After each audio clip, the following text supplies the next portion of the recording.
Hola, acá estamos en una nueva semana política en el Mostrador Televisión. Tenemos, además de nuestra MAE, editora, tenemos a Claudio Nach, bienvenido. Claudio, en el GC, me imagino que está apareciendo, abogado y profesor de Derecho en la Universidad de Chile. De Derechos Humanos. De Derecho y en específico Derechos Humanos. Además. Y especialista en temas de derechos humanos, efectivamente. Y justamente para eso lo invitamos. Lo invitamos porque están pasando cosas en el ámbito de los derechos humanos, de la protección de los derechos humanos, de la visión de la sociedad respecto de los derechos humanos y su importancia.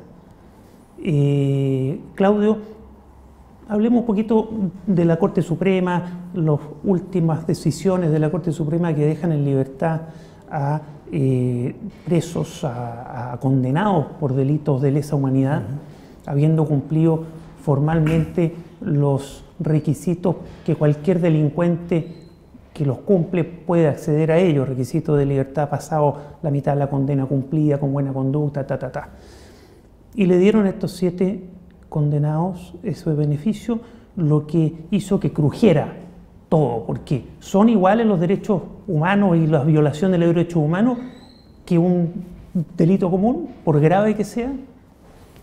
Sí, mira, aquí a mí me gustaría partir la conversación planteando esta decisión de la Suprema en un marco un poco más amplio. ¿Por qué? Porque tenemos la tentación, y esto ha estado muy en los medios los últimos días, que este es un supremazo como lo de la década de los 90, es decir, aquí aparece algo inesperado que resuelve la Suprema, y a mí me parece que tenemos que mirar la decisión de la Suprema, que podemos después discutirla más en detalle, dentro de un marco que es bastante complicado en materia de derechos humanos en nuestro país. Como cátedra en la Universidad de Chile emitimos una declaración hace algunos días señalando que hay una serie de hechos que, mirados en su conjunto, debieran preocuparnos particularmente en materia de justicia transicional o los temas pendientes de las violaciones de la dictadura. Si uno mira lo que se está usando institucionalmente, el Tribunal Constitucional se está usando para demorar los juicios abiertos en materia de violaciones graves ocurridas en la dictadura. La Corte Suprema se está utilizando como un espacio para generar una impunidad de facto. Por otra parte, tienes una política de reparaciones que es retirada como uno de los primeros actos del gobierno, retirada del Parlamento sin que hasta ahora se indique cuál va a ser la política en materia de reparaciones. Pero además eso en un contexto donde hay un discurso en materia de derechos humanos que es nuevo en este país. ¿Cuál es ese discurso? Un discurso que por primera vez se explicita diciendo que las violaciones de derechos humanos o no existieron o estaban justificadas, que estamos ante actos Eso nos retrotrae a los años 90, a los años 90. A los primeros años a los después de la primeros dictadura. años y ese discurso no había tenido un espacio hasta ahora. Entonces, si uno mira ese y otros elementos, digamos, que están hoy día en la agenda pública, uno tiene legítimas razones para estar muy preocupada de que los avances que se habían logrado en este país en materia de derechos humanos en una transición larga y compleja, hoy día están en riesgo varios de las bases de ese modelo de transición, del cual era, como decía Patricio Aylwin, el límite de lo posible. Bueno, ese límite durante estos años se había ido lentamente ampliando. Habíamos logrado, gracias a las organizaciones de derechos humanos, fundamentalmente en este país, ampliar esos límites de lo posible. Y a la justicia, al Poder Judicial, que estaba cumpliendo un rol, y ahora como que empieza a borrar con el codo lo que había escrito con la mano, ¿no? Sí, mira, el tema del Poder Judicial es súper interesante en Chile, porque tú tienes un Poder Judicial que pese a que fuera sobre todo, pero internamente también hay una especie de mitología de que en Chile tenemos muy separados la justicia, el poder judicial de la política. No, está mucho más imbricado de lo que uno quisiera a veces. Es decir, la Corte Suprema tuvo un rol activo en el gobierno de Allende, tuvo un rol activo en la dictadura y luego tuvo un rol activo en los primeros años de la transición para frenar cambios en materia de derechos humanos. Eso recién empieza a modificarse a inicios de este milenio, el 2004 más o menos, cuando empiezan las primeras sentencias donde resuelve temas de fondo de la dictadura y que aplicó la teoría de que primaban los tratados internacionales en materia de derechos humanos. Eso por el ascenso, porque se logró que finalmente ascendieran a la Suprema jueces que tenían una visión, un cambio de doctrina en el fondo. Y habían pasado cosas importantes, más ¿te acuerdas? Es decir, había estado preso Pinochet en Londres. Y no se derrumbó la transición. Exactamente, y empezó a juzgarse a Pinochet. Si acordémonos que Pinochet murió procesado por violaciones a los derechos humanos y un montón de cargos. Pasa que uno se olvida que Pinochet no murió libre de polvo y paja, se murió estando procesado y si no se hubiera muerto seguramente hubiera estado condenado. Claro. Y eso generó todo una transformación a nivel de la justicia. Suma a eso el tema de la reforma procesal penal, todo un cambio cultural en Chile. Entonces tú tenías una justicia que desde el 2004, 2008 en adelante se transformó completamente y la propia Corte Suprema en muchos temas ha liderado esos avances. Y en esa lógica entonces, donde uno empieza a ver signos preocupantes que nos llevan a la situación de hoy. La propia Corte Suprema... cambio de criterio de la Corte Suprema. Un criterio clave fue el de lo de la media prescripción. Hace algunos años, y esto pasó muy desapercibido lamentablemente, ¿qué dijo la Suprema? Mire, vamos a juzgar, vamos a sancionar estos crímenes, no va a haber impunidad, pero la pena, el quantum de la pena va a ser menor. ¿Por qué? Porque si bien son delitos que no van a prescribir... son de lesa humanidad. Son de lesa humanidad, son los más graves, están prohibidos a nivel internacional, que le apliquemos medidas como la amnistía, el indulto, etcétera, pero la sanción va a ser una sanción limitada o restringida. En ese minuto, las organizaciones de derechos humanos que plantearon aquí hay un problema con el quantum de la pena y por lo tanto su proporcionalidad. Pero esa era la base para lo que está sucediendo hoy, es decir, penas muy bajas que permiten una aplicación de beneficios de una manera casi automática, es decir, cumplo requisitos formales y se la doy, y ahí hay un problema serio. El silencio de la moneda, del presidente de la República, de las autoridades de gobierno, además de el respaldo de los sectores más conservadores de Chile, vamos a decir, está bien, porque la gente se han ensañado con estas pobres personas casi, es una señal política peligrosa hacia la Corte de respeto, o sea, en el fondo de respaldo hacia lo que está haciendo de relativización de los derechos humanos. Es que en eso en el gobierno hay un doble discurso, y yo diría que eso es más complicado en términos de las consecuencias que tiene a nivel judicial, pero también a nivel político. Ante Naciones Unidas, ante el Comité contra la Tortura, el mismo día que se resolvía este tema de las libertades condicionales, Chile se presentaba ante el Comité contra la Tortura diciendo que en Chile se juzgaban los ilícitos, se castigaban a los culpables y por lo tanto se estaba cumpliendo con todas las obligaciones internacionales. Cuando sucede las declaraciones desafortunadas del diputado Urrutia, por ejemplo, el propio ministro de Justicia sale condenando. Y en ese sentido uno ve signos positivos, es decir, aquí hay de coherencia institucional. De coherencia dentro de lo que son las obligaciones del Estado, etc. Pero por otra parte tenemos esta esta posición ahora formalista de decir, bueno, la Corte Suprema puede hacer esto y si se lo permite la ley no hay problema. No, es que como está un gobierno que opina del Poder Judicial, que ha catalogado de izquierdistas a los jueces, que lo cuestiona y lo critica en materia de delincuencia, en materia de la Araucanía. Entonces a mí me sorprende el silencio de este gobierno en este caso puntual. Es que yo diría que no ha habido silencio, aquí se le ha apoyado, es decir, aquí el gobierno ha apoyado explícitamente la decisión de la Suprema. Entonces ahí tú ves un doble discurso, porque un discurso coherente en materia de derechos humanos lo que debiera llevar a decir al gobierno es, mire, aquí hay un problema, aquí tenemos una legislación que está permitiendo impunidad de facto. Y cuando un gobierno que tiene iniciativa legislativa tan importante como el nuestro... Bueno, el principal legislador es el gobierno. Sin lugar a duda, estamos en un sistema que es tremendamente presidencialista. Entonces,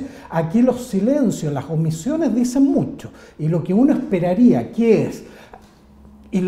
No es solo lo que uno espera como una expectativa, algo ingenuo, sino que aquí se ha obligado Chile, que si tiene un déficit institucional, tiene que modificar la ley que permite impunidad.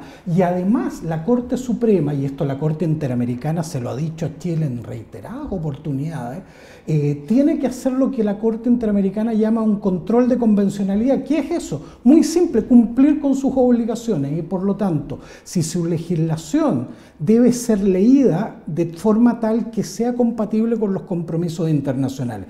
¿Eso en materia de la libertad condicional es posible? Sí, es perfectamente posible. Por lo tanto, la Corte Suprema está obligada a hacerlo. Y el Ejecutivo lo que está obligado es a decir, aquí hay una brecha donde se puede generar impunidad, hay que hacer las modificaciones legislativas pertinentes. Se fueron sin ánimo de personalizar, ¿tú crees? Pero se fue Cerda, se fue Juica de la Corte, ya cumplió los 75 años, y después de eso empiezan a pasar todas estas libertades a violadores de derechos humanos que no cumplen los requisitos siquiera, no están ni moribundos ni nada. Ni menos han presentado. No cumplen requisitos de salud, que era, que era lo que había dicho el gobierno inicialmente. En ese momento se estaba conversando como una posibilidad y claro, se transforma esto ya en una libertad que cumple requisitos formales, aunque esté de buena salud, no se haya arrepentido. Claro, lo equipara a cualquier otro tipo de delito. Mi pregunta es, ¿tú crees que esto es un episodio o aquí efectivamente la Corte giró definitivamente y nos vamos a tener que acostumbrar a ver cómo quedan liberados violadores de derechos humanos? Con la Suprema en Chile ese sería un ejercicio bien difícil de saber qué es lo que viene, ¿no?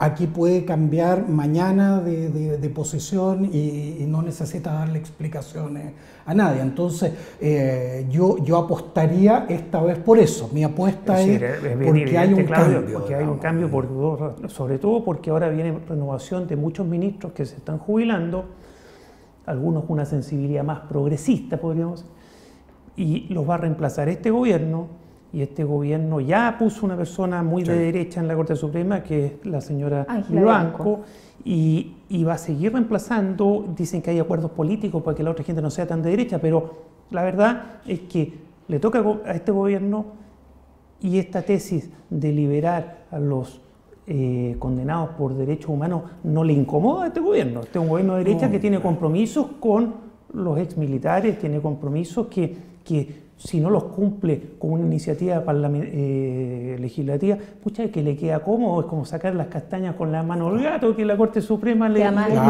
Pero además un dato relevante, este gobierno está en deuda, entre comillas, con esos sectores, porque en el primer gobierno de Piñera, Piñera no solo no cumplió con los compromisos electorales que había tenido con este sector de resguardarlo y que no hubiera más condenas, sino que además le cerró el penal Cordillera. Y habló de los cómplices pasivos. Y habló de los cómplices pasivos y eso no se lo perdonaron. Costó mucho que lo apoyaran ahora. En esa línea yo creo que hay una enorme diferencia que tiene impacto en lo que tú preguntas. Sí, las personas quienes integran estos órganos son clave, es decir, no da lo mismo quien integre la Corte Suprema. Entonces no viene bien aspectado para la protección de los derechos humanos. Para nada. Por eso cuando en la discusión electoral uno dice o se decía, mire, aquí da lo mismo quien gobierne porque el modelo va a funcionar igual. No, aquí hay decisiones que toman quien gobierna que son clave. En Estados Unidos, por ejemplo, el tema de designar a un ministro de la Suprema un ministro de la Corte Suprema porque puede decidir mucho. Y es un tema tema político donde hay muchos ojos sobre eso. ¿Por qué? Porque son decisiones fundamentales y acá no le prestamos la atención. Nosotros le prestamos, hay una frivolidad de los senadores, porque pasa por ello, sí, ¿no? De llegar a acuerdos, que sí, te toca a ti, te lo otro, y no vale, no un tema político de sector, es la persona. Claro. Es la persona que va a ser designada, te hace la diferencia completa. No es que no estés de tu sector, eso es de una frivolidad. Es que ese es el tema las consecuencias de nuestra transición, es decir, hay decisiones que se toman a ese nivel, como la designación, que se toman en base a estos acuerdos que tienen 28 años. Y en ese sentido yo creo que lo preocupante de la posición del gobierno hoy día efectivamente es que estamos ante un gobierno de derecha que está gobernando como gobierno de derecha. Y que está cómodo con estas decisiones. Y esto le viene muy bien al gobierno. ¿Por qué? Porque las alternativas que tenía el gobierno, ¿cuáles eran? Dictar medidas para cerrar la transición en esta materia que son o algunas imposibles jurídicamente o altamente costosas políticamente.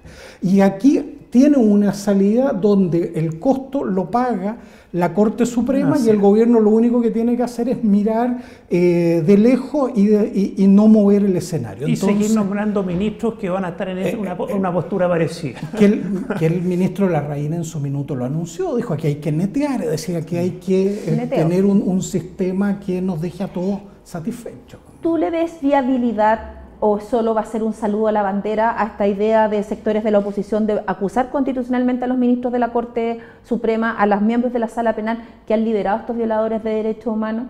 No es la primera vez, han acusado a otros supremos, por lo general nunca han avanzado, han prosperado por otras razones totalmente distintas que la razón por la cual se les acusa. Salvo el caso de Cereceda, salvo el caso Cereceda, que fue muy importante. Pero el caso Jordán, por ejemplo, cambió el rumbo de la política en la derecha. O sea, las acusaciones constitucionales... Se salvó por un voto. Claro, sobre todo que tienen que ver con Supremo, son temas delicados. No, yo lo veo esa vía muy difícil. Yo lo que apostaría aquí es por varias cosas. Uno, la presión política que hoy día se está haciendo. Otro, la presión internacional. Yo creo que hay que agotar las vías internacionales en términos de denunciar lo que está sucediendo, porque eso sí le importa a los gobiernos y a los países, más de lo que uno piensa. Es decir, aquí Chile vende una imagen a la comunidad internacional que no se le puede caer por impunidad crímenes de lesa humanidad. Y en eso yo creo que hay que...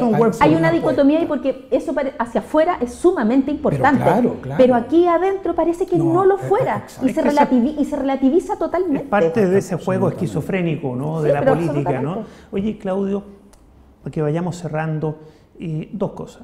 La primera, una breve explicación para gente que no tiene por qué todo el mundo tener claro lo que son los delitos de lesa humanidad, ¿no? ¿Cuál es la diferencia con el delito común del delito de lesa humanidad? Un poco lo hace Carlos Peña en su columna del domingo, pero no todo el mundo lee la columna del domingo de Carlos Peña. Una breve explicación, ¿por qué estamos hablando de esto en definitiva? Y lo segundo, ¿qué otras áreas de protección de los derechos humanos está hoy día desprotegida? Porque estamos hablando acá de condenados por crímenes de lesa humanidad, es decir, crímenes cometidos por agentes del Estado contra personas indefensas, ¿cierto? Pero hay otras áreas hoy día en el desarrollo de los derechos humanos, y tú eres especialista en derechos humanos, que hoy día hay que poner el ojo porque estamos muy atrasados o estamos más en pañales.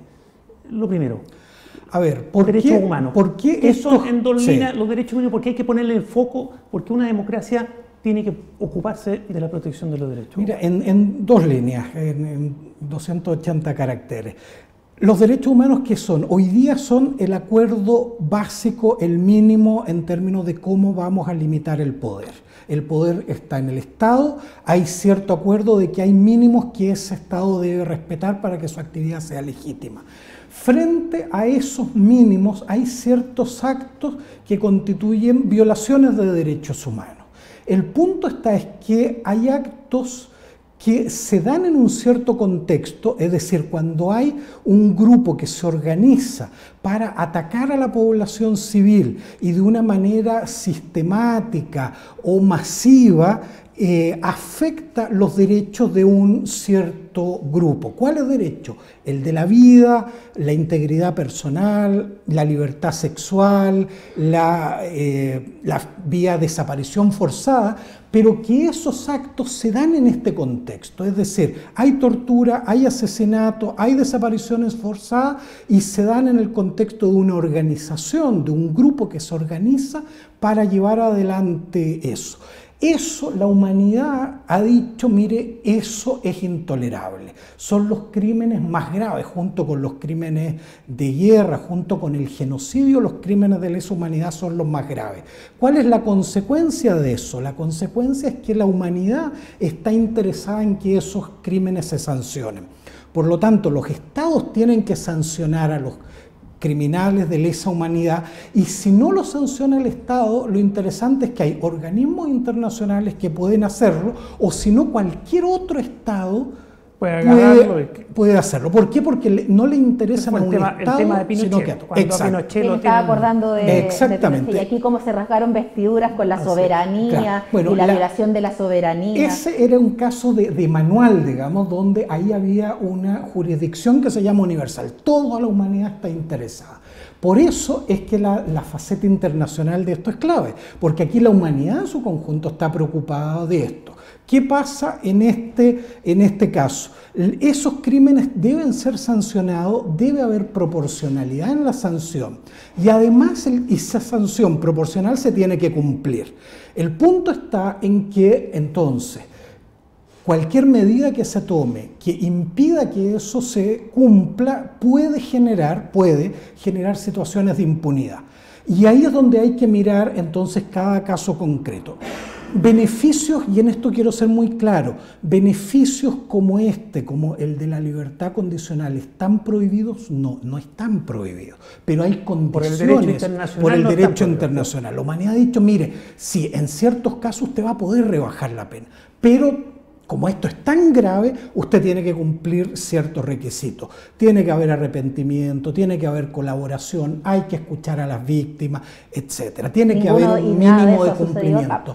En Chile, entonces, ¿qué pasa? En Chile nos tomamos de qué. La Corte Suprema dice, ¿está prohibido? No. ¿Puedo? Sí. ¿Cómo puedo? Cumpliendo ciertos requisitos formales. ¿Es eso suficiente? No. Se le olvidan los otros requisitos que la comunidad internacional ha consensuado. Borra todo. Y esos requisitos obligan a Chile. Esos son parte de las obligaciones internacionales. Clarito. Claudio, entonces tenemos que Chile está incumpliendo a través de su Corte Suprema un estándar internacional. Y eso es muy serio, es bueno ponerlo sobre la mesa.